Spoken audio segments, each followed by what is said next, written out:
राधे राधे, जय श्री कृष्णा। कैसे आप सभी? आज के सुंदर दर्शन करिए कान्हा जी के। और आप सभी भक्ति कर रहे हैं, भजन कर रहे हैं, तो आपके भजन का आधार क्या है? भक्ति का आधार क्या है? किस क्षण आपको मन करता है कि आप भगवान का नाम लें, जपें, कीर्तन करें? क्या है ऐसा आपके शरीर में? कौन सा ऐसा माध्यम है? तो वो है भोजन, आपका आहार। जैसा होगा मन वैसा होगा अन्न। तो कैसा होगा अन्न? सात्विक होगा अन्न, तो ही भगवान की भक्ति में, नाम में, पूजा पाठ में आपको रुचि बढ़ेगी। और जितना ही तामसिक आहार आप ले रहे हैं वो सब आपको बुरे की ओर ले जा रहा है, भगवान से दूर, बहुत दूर कर रहा है, क्योंकि महापाप लग रहा है। आप पशु पक्षियों की हत्या कर रहे हैं, जानवरों की हत्या कर रहे हैं। ये हत्या महापाप है। जब आप एक जीवन दे नहीं सकते तो आप ले कैसे सकते हैं? जिसने दिया है जीवन वही ले सकता है। कि मारने वाला है भगवान, बचाने वाला है भगवान। हम में से कोई भी नहीं बचा सकता। हम केवल प्रार्थना कर सकते हैं कि प्रभु इस मनुष्य की, इस प्राणी की, इस जीव की जान की रक्षा करो। केवल इतना कर सकते हैं। और प्रभु के हाथ में सर्वस्व रहता है कि वो प्राणी की रक्षा कर रहे हैं, नहीं कर रहे हैं, ये उनके हाथ में है। परंतु हमारे हाथ में कर्म करना है। कैसा कर्म? अच्छा कर्म, सत्य प्रधान कर्म, सतोगुणी कर्म। सतोगुणी कर्म कब करेंगे? जब सात्विक भोजन जाएगा शरीर के भीतर। तामसिक आहार क्या है? आप मुर्गे, मांस, मछली, अंडा, पान, पुकार, गुटखा, बीड़ी, तंबाकू, ये सब खा के कभी भगवान तक पहुंच सकते हैं? कभी नहीं पहुंच सकते हैं। आपकी भक्ति अधूरी रह जाएगी, रास्ते में ही रह जाएगी। क्योंकि आप एक तरफ पाप कर रहे हैं और एक तरफ भगवान को भी भज रहे हैं। तो जो पुण्य कर रहे हैं वो भी क्षीण होता जाएगा, समाप्त होता जाएगा एक समय के बाद।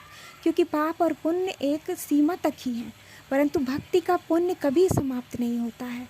इसलिए बार बार बार बार बार बार 84 लाख योनियों में जन्म ले रहे हैं। पुनः पुनः स्मरण कराया जा रहा है। आपको वो भक्ति भाव मिला है तब आप स्मरण कर पा रहे हैं। और जिन्हें नहीं प्राप्त है उनके लिए क्या है? उनके लिए स्वतः दरवाजे खुले हैं, प्रभु के द्वार खुले हैं कि आओ अब भक्ति करो। इस जीवन का भी तो कर्म है, केवल प्रारब्ध ही तो नहीं है कि प्रारब्ध में आपने बहुत ही बुरे कर्म किए हैं तो उसके अनुसार आपको आज ये मांस भक्षण करना पड़ रहा है। बिल्कुल, आप अगर मांस भक्षण कर रहे हैं, उसका भोजन कर रहे हैं, जिसको भोजन बोला भी नहीं जा सकता है, आप उसको ग्रहण कर रहे हैं, शरीर के भीतर ले रहे हैं, तो ये आपके किसी न किसी पूर्व जन्म के कर्मों के, बुरे कर्मों के कारण है जो आपको ये गंदगी खानी पड़ रही है। ये बहुत ही बुरी बात है जो मनुष्य होकर ऐसे भोजन को ग्रहण करना पड़ रहा है, क्योंकि ये तो जानवरों का है। जानवर में और मनुष्य में क्या भेद है जब वो भी जानवरों की भांति भक्षण कर रहा है? पशु पक्षी खाते हैं, उनका एक खाद्य श्रृंखला है कि छोटे जीव हैं उनको बड़े खा ले रहे हैं, तो उनको कोई पाप नहीं लगता है, क्योंकि वो एक नियम बनाया है प्रकृति ने, उनके लिए वही आहार है। परंतु हमारे लिए नहीं है। हमारे लिए दाल, चावल, रोटी, सब्जी, फल, ये सारे हैं, मेवे, सब कुछ है, प्रकृति ने हमें दिए हैं कि हम उसका पान कर सकें, आप उसको खा सकें, तभी भजन में मन लगेगा। ये अन्न शुद्ध होगा तभी तो मन लगेगा, और मन शुद्ध होगा तो अन्न भी शुद्ध ही ढूंढेगा। ये दोनों एक दूसरे के पूरक हैं। परंतु ये बात ही ना समझ में आए कि धुआं नहीं उड़ाना चाहिए। आपके भीतर जो तेज है, जो भगवान की दी हुई ऊर्जा है, वो सभी समाप्त होती जा रही है, धुएं के साथ उड़ती जा रही है। और शरीर में जो देवता विराजित हैं, जो 5 तत्वों से, पृथ्वी, जल, आकाश, ये सबसे बना है हमारा देह। जल से, पृथ्वी से, आकाश से, और हम समझ ही नहीं पा रहे हैं, वायु से, सब है अपने भीतर। ये सब कौन है? देवता हैं, हमारे शरीर में हैं। उनको प्रभु ने स्वयं भेजा है कि जाओ इस देह में रहो, तभी तो हम इतने विवेकशील हो सकते हैं। कब? जब भक्ति करेंगे, सत्संग करेंगे, सत्य का संग करेंगे।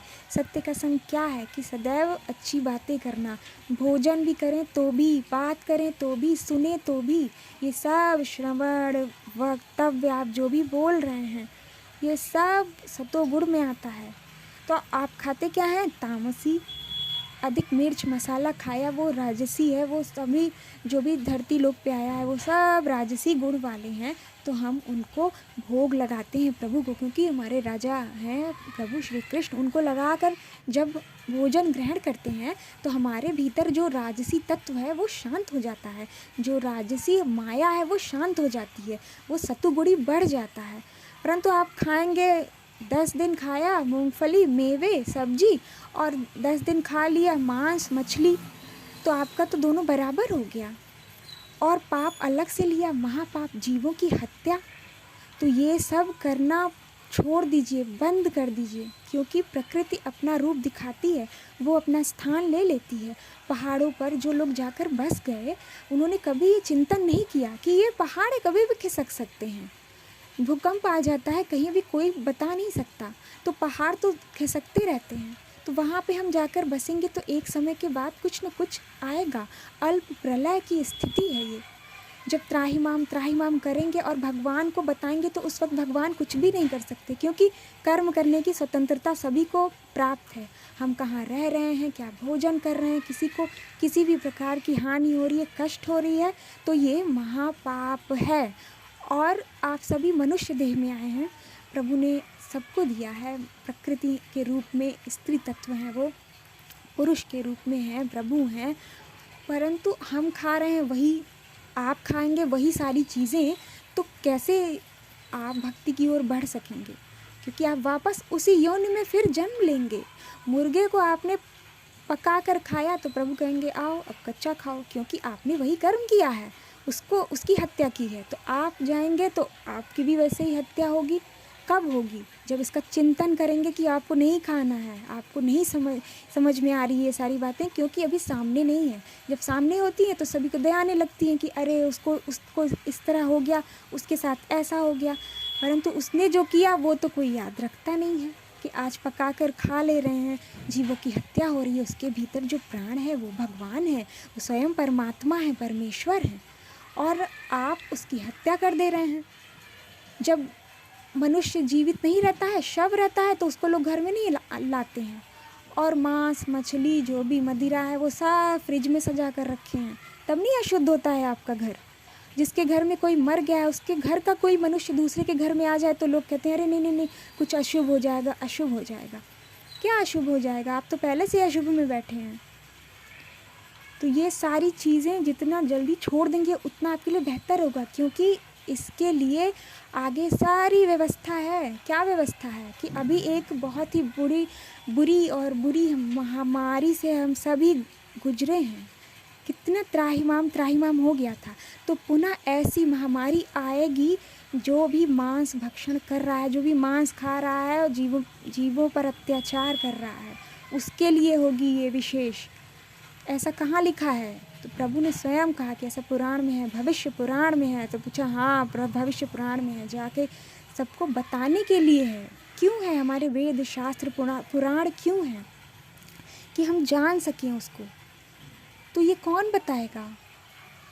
आप तो स्वयं बुद्धिमान प्राणी है, मनुष्य बने हैं, भगवान ने बनाया कि मेरी सर्वश्रेष्ठ रचना है, परंतु आप चिंतन ना कर पाएँ कि बुद्धि ना हो कि अब आप क्या कर रहे हैं, आपको क्या खाना है। आपको ज़मीन से उगा हुआ खाना है, प्याज और लहसुन की को क्या कहें कि आप तो जीव की हत्या कर दे रहे हैं, जो महापाप हैं।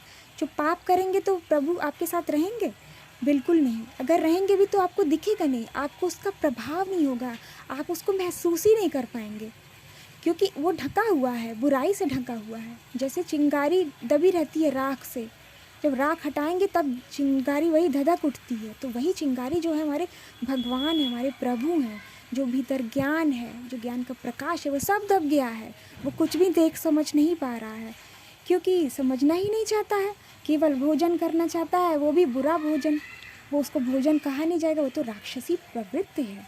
तो राक्षस ना बनिए, मनुष्य बनिए, मानव बनिए। मानव बनने के लिए हमें दूसरों का सम्मान करना है, दूसरों को हानि नहीं पहुंचानी है। जितने भी पान पुकार ये सब खाने वाले लोग हैं और कथा सत्संग में जाते हैं, नाम भजन सब कर रहे हैं, तो ये तो एक तरफ अपनी ऊर्जा को थूकते जाते हैं। आपने खाया और उसको चबाया तो जो भी ऊर्जा लगी उसमें वो सब थूकते गए तो आप बाहर कर दिए, वो सब आप क्षीण हो रहे हैं, आप कमज़ोर हो रहे हैं। तो आप अपनी जो तेज है, जो आपके भीतर आध्यात्मिक ऊर्जा है, वो सभी समाप्त हो रही है। आप कुछ भी भोजन करते हैं तो वो तुरंत लार में बदल जाता है। इतना वैज्ञानिक है हमारे धर्म में। प्रभु स्वयं सबसे बड़े वैज्ञानिक कौन है? प्रभु हैं, जो इतना सब कुछ इसी शरीर के भीतर दिया है। इस शरीर के भीतर ही गंदा खून है, कैसे गंदा हो जाता है? वो एक तरफ गंदा है, एक तरफ साफ है, वो स्वयं में ही उसको फिल्टर करता रहता है, ये शरीर ही हृदय में। तो उसी में भगवान भी हैं, जो ऐसे नहीं दिखेंगे, भक्ति से दिखेंगे। उसके लिए भक्ति के रूप कर्म करना होगा। कर्म करेंगे तभी तो समझेंगे कि ये भक्ति है क्या। तो उसी के अनुसार कर्म भी करना होगा कि अच्छे भोजन करें, अच्छी बातें करें, जो भी सत्य कर्म है वो करें। तो सत्य सदैव रहता है, नित्य रहता है। कौन है? भगवान है, श्री कृष्ण है, सच्चिदानंद हैं, जो सदैव रहते हैं। और जितनी भी तामसिक वस्तुएं हैं और चीज़ें हैं, बातें हैं, वो सब नष्ट हो जाती हैं। ये देह भी एक समय के बाद नहीं रहता है, सदुपयोग करने के लिए मिला है। तभी तो प्रारंभ सतयुग से होता है कि सत्य को धारण करेगा तभी एक नया युग प्रारंभ होगा, कि सदैव धर्म की ही जय होती है, क्योंकि उसमें सत्यता है। तो आप अगर मांस मछली खा रहे हैं कि सावन बीत जाए, भाद्रपद बीत जाए तब मैं खाऊंगा, ऐसी प्रतीक्षा में हैं, तो बिल्कुल भी सावधान हो जाइए, बिल्कुल मत खाइए। और अपने घर में आप हैं, महिला हैं, पुरुष हैं, जो भी हैं, बच्चे हैं, उनको खाने को मत दीजिए। आप स्वयं उनको समझाइए। आप नहीं खाएंगे तो आप बनाएंगे नहीं, आप उनको देंगे नहीं। घर में क्लेश द्वेष हो रहा है उसी के कारण। अगर आप कह रहे हैं कि उसको छोड़ने के कारण हो रहा है, कि मैं किसी से कहूँ कि वो छोड़ दे, तो इसके कारण नहीं हो रहा है। वो क्लेश पहले से ही है, वो कलयुग पहले से ही विराजित है कि जहाँ मांस मछली बनेगी वहाँ सत्यता हो ही नहीं सकती, वहाँ सुख हो ही नहीं सकता, वहाँ क्लेश ही रहेगा। आप कितना भी प्रेम कर लें कि 24 घंटे में एक समय ऐसा आएगा कि वो समस्त प्रेम एक ही क्षण में समाप्त हो जाएगा। क्योंकि ये तो वैसे भी नश्वर शरीर का प्रेम है, तो ये मोह माया के बंधन में है। जहाँ स्वार्थ मिलेगा वहीं ये जाएगा। तो घर सभी आते हैं, भोजन करते हैं, महिलाएं हमारी हैं, माताएं हैं, बहनें हैं, भोजन बना रही हैं, वो नहीं चाहती हैं, क्योंकि प्रभु को भोग नहीं लगेगा। और बिना प्रभु को भोग लगाए कोई भी वस्तु को नहीं पाना चाहिए, यही पाप है। तो आप तो मांस मदिरा की ओर बढ़ गए हैं। जहाँ शुद्ध सात्विक भोजन भी प्रभु को भोग लगाकर नहीं पाया जाता, स्मरण करके पाया जाता है, वहाँ पर मांस मदिरा का सेवन करना, मछली खाना, अंडा खाना, और अंडा खाने के बाद कहना कि वो शाकाहारी है। ये कैसी बातें करते हैं कि अंडा शाकाहारी कब से हो गया? वो प्रारंभिक अवस्था है, मुर्गी की, मुर्गे की, जो बकरे की, सभी खा रहे हैं। और खाते खाते राक्षसी प्रवृत्ति कितने हो गए हैं कि अब गौ माता को भी खाने लग गए। तो जब नहीं समझेंगे तो सीधे सीधे राक्षसी प्रवृत्ति बढ़ती जाएगी। सात्विक गुण को बढ़ाना है, तामसिक गुण को नहीं बढ़ाना है। राजसी भोजन भी कर रहे हैं तो वो तो बिल्कुल अच्छा है, बहुत ही अधिक नहीं, क्योंकि प्रतिदिन मनुष्य नहीं खाता है, परंतु तामसिक भोजन तो प्रतिदिन खा रहा है। राजसी भी खा रहा है तो वो भी आपको परेशान नहीं करेगा, क्योंकि मसाले जो हैं वो भी स्वास्थ्यवर्धक हैं, हमारे भारतीय खजानों से मिले हैं। भारतीय मसाले कहे जाते हैं ना, कि वो भी आपको एक शुद्धता देते हैं, आपके शरीर को, वात को शुद्ध करते हैं। परंतु यहाँ तो मांस ही मछली खा रहे हैं। तो प्रभु ने साफ साफ कहा है कि अब आएगा, ये महामारी आएगी तो सब रोएंगे, उसके बाद भगवान को कहेंगे भगवान बचा ले। तो तत्काल भगवान कैसे बचा पाएंगे कि हमने कर्म ही अच्छा नहीं किया? तो हम किस मुंह से उनसे कहते हैं, किस मुंह से आप उनसे कहेंगे कि आप रक्षा कर लीजिए, जब हम उनकी बातों को ही नहीं समझते हैं? कि उन्होंने तो सभी बातें बता रखी हैं कि ऐसा कर्म करो, ऐसा कर्म ना करो। सभी जानते हैं कि ये कर्म अच्छा है, ये कर्म बुरा है। तो कुछ लोग छुप के खाते हैं कि नहीं नहीं मैं नहीं खाता हूँ। आप मनुष्य से कह दे रहे हैं कि नहीं खाता हूँ, मांस नहीं खाता हूँ, मछली नहीं खाता हूँ, अंडा नहीं खाता हूँ, परंतु भगवान देख रहे हैं। इससे छुपने से कोई लाभ नहीं है। तो मांस मछली भक्षण एक बिल्कुल समाप्त कर दीजिए, बंद कर दीजिए, छोड़ दीजिए। जितने जल्दी छोड़ देंगे उतने ही स्वास्थ्यवर्धक है आपके लिए, क्योंकि आप खा रहे हैं तो आपके लिए बनाना पड़ रहा है, जो नहीं बनाना चाह रहा है उसको भी बनाना पड़ रहा है। 2 लोग खा रहे हैं, 2 लोग नहीं खा रहे हैं, तो वो भी अशुद्ध हो रहा है, उसकी भक्ति भी अशुद्ध हो रही है आपके कारण, तो आपको पाप लग रहा है। तो इस सारी बातों को समझिए। तो महामारी आएगी तो फिर सभी रोएंगे, तो इस रोने धोने को छोड़िए और पहले से ही सावधान की स्थिति में रहिए। अभी तक नहीं पता था, परंतु ये तो पता था कि ये गलत है, महापाप है, तो अब मत करिए, क्योंकि बार बार बातों को समझाई जाएगी। क्योंकि सही बातें बहुत शीघ्रता से मन मस्तिष्क में नहीं आती हैं और बुरी बातें बिना बताए आ जाती हैं, क्योंकि कलयुग है।